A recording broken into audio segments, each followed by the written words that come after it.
Good morning. Today is the 24th of Shvat. It's the 15th of February. And we're reading the fourth reading of Parashat Mishpatim. And in the fourth reading, we actually had the verse that I was confused yesterday. I thought it was in the third reading that I wanted to talk about and have some things to say about. At the very end of the fourth reading, we find, let me read it in Hebrew and then in English. This is Exodus 23, verse 5. Ki tirech hamo sona'acha rovetz tachat masa'o, v'chadalta me'azov lo, azov ta'azov imo. When you see the donkey of someone you hate crouching under its load, would you refrain from helping it? Rather, you must help the person, and in the case of the donkey, help the donkey get up. So this is a very well-known verse. The reason being that it's usually seen as a tremendous example of not going after our negative inclination, which is to square things off with people that did us wrong or that we just hate or whatever might be the reason, and to help everyone who is in need, especially someone who, if you don't help him at this moment, he's going to lose everything that he has, which is basically what's going to happen with this donkey, and all that it's carrying, everything's going to be spilled and ruined and so on. But the way that the Ba'al Shem Tov understood this is a well-known interpretation. And he said like this, that when you see the donkey of the one who you hate, so he said, it's actually, you can read this word both ways. Sona'acha could be the one that you hate, and it can also be the one that hates you. And he says, what do you see? You see the donkey. The donkey in Hebrew is also the word for matter. So you see the body, the matter, belonging to the one who hates you and you hate him, referring to the animal soul, referring to the part of us, or let's just say the evil inclination. And the way it usually is that people go through stages, through phases every day. And there are some phases when we feel that we're being controlled by the animal soul, by our lower self, by the need for gratification, for satisfaction, for physical things. And we do things that are not permissible, and so on. And so we might come to the conclusion that we should punish, says the Ba'al Shem Tov, the donkey. Because really, who are you punishing in the real world case? In a sense, you're also punishing the person who owns the donkey. But first of all, the one who is in pain and who can't get up and whose load is falling off is the donkey. So a person could come and say, I'm going to punish the body. How am I going to reach a higher state, a higher spiritual state? I will fast. Fasting is not just fasting physically, not eating, because we know that's actually very healthy. That's not something that's not healthy, especially in our day and age when we have an abundance of food and people eat too much anyway. But fasting is not giving the body what it needs in order to be healthy, to be well. We sort of talked a little bit about this yesterday. We have a duty to keep the body healthy, because it's not ours. So what does a person do? He says, I'm going to hurt the animal soul, I'm going to hurt my evil inclination by acting against the body that is subservient to it. Says the Ba'al Shem Tov, you should never do that. On the contrary, you should have mercy on the body, and you should help the body. And to help the body is exactly the opposite of what you wanted to do. You wanted to refrain from giving the body what it needs. Instead, what you should do is give the body what it needs and make it dependent on you, on the good side that sees the good in the body.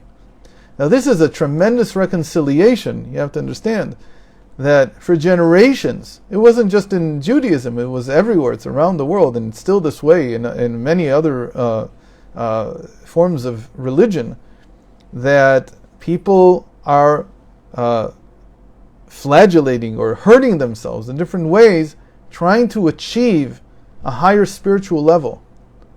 And this was to a certain extent, also accepted in Yiddishkeit. It was accepted in Judaism for many generations. That an ascetic lifestyle is the way to reach higher spiritual levels. Came the Ba'al Shem Tov, and he changed this and turned it upside down. And he said, actually, the only way to reach higher spiritual levels is through the body, not against the body. It's true, the body starts out being completely subservient to the animal instincts. What are the animal instincts? That I need to eat, I need to sleep, I need to have my needs taken care of, my bodily needs. And through the bodily needs, the animal self, the animal soul becomes stronger and stronger. It takes advantage of them. But says the Ba'al Shem Tov, in the end, really the highest revelation of godliness is going to come through the physical matter, through the body. It's not actually going to come through the spiritual. And so if you hurt the body, what you're doing is, since we're now close to the final revelation, and the final revelation will come through the body, what you're doing is you're hurting your chances of taking part in that final revelation of godliness. There's a verse in Job that says, from my body I will see godliness. Mibsari echazeh Eloka. What does it mean, mibsari? Well, different interpretations were given. One of the most interesting ones that I've seen is in one of the books of Responsa. I can't remember which one it is right now. Maybe I'll remember later. He gives a tremendous observation. He says, from my flesh I will see godliness. From my flesh, mi basari. He says, basar equals 502. And there's another word that's a word that's almost 502. It's 503, but it's very common for most people to come and say that 502 and 503 are the same. It's called the kolel. It's called the you add one, and the one is like the inclusive one that turns the letters of the word into one, the separate letters into one word. So when you add 1 to 502, you get 503, and that is the value of regesh. Regesh means feeling. In other words, he's talking about the psychology of the person that is very much related to the body. In fact, the deepest issues that we have in our life, the deepest psychological issues, are intertwined with the body very strongly. So for instance, a person who's suffering from some kind of trauma feels anxiety, they feel it in the body. They don't just feel it in the psyche. You feel it in the body. Any kind of trauma that comes back, post-traumatic stress disorder, the stress, it all shows up in the body. The body, and there's a famous book now that's called The Body Keeps the Score, which is the product of many years of work of many different people, of understanding that the body is the receptacle where all our psychological issues are eventually exhibited and presented. So you really have to heal yourself through the body. So he says that what does it mean that through my body I will see godliness? Basically what Chassidus is saying, that through dealing with the psychological issues that are presented through the body, that's actually the way that you come to realize godliness. And how is that? How does that work? So the idea is actually very simple. Here we have the donkey who's falling under its load. The load is too heavy. The body feels that what I need to carry is too heavy, and therefore I fail. Therefore I falter, I fall. I have to help it lift itself up. Now what does that mean in psychological terms? Normally what that means is that a person feels themselves too much. The donkey who's falling, the matter that's falling under its own weight, psychologically it's because it feels itself too much. It's too conscious of itself. It's not light-footed. When you're light-footed, imagine I don't know, in my time it was Bob Beeman or someone like that, who's running a race, and he feels that every step that he's taking is very heavy. So obviously he's not going to get a good score, he's not going to get a good time. The way you get a good time is because you feel that you're so light, it's as if you don't weigh anything. When we say that something is heavy on the heart, what we mean is that the psychology is pushing down on the body. And we feel heavy, we feel unable to act, we feel frustrated, we feel depressed. To feel light is to feel exactly the opposite. So says the verse here, and picking up from where the Ba'al Shem Tov finished his interpretation, we can say that what does it mean to lift the body up? What does it mean to help the donkey lift himself up? Here we're not talking about the person. You can understand the verse in both ways. You're either helping the person or you're helping the donkey. The donkey is the matter. The body is the matter. How do I do that? How do I bring myself to feel light?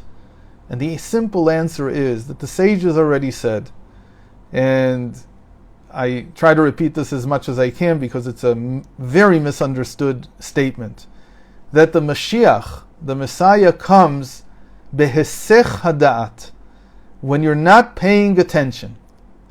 Now, the way that most people understood not paying attention, again, it's almost impossible to understand this because that's not what they mean, but you could understand it, is that you don't pay attention to the Mashiach, that you don't pay attention to the coming revelation of godliness in the world.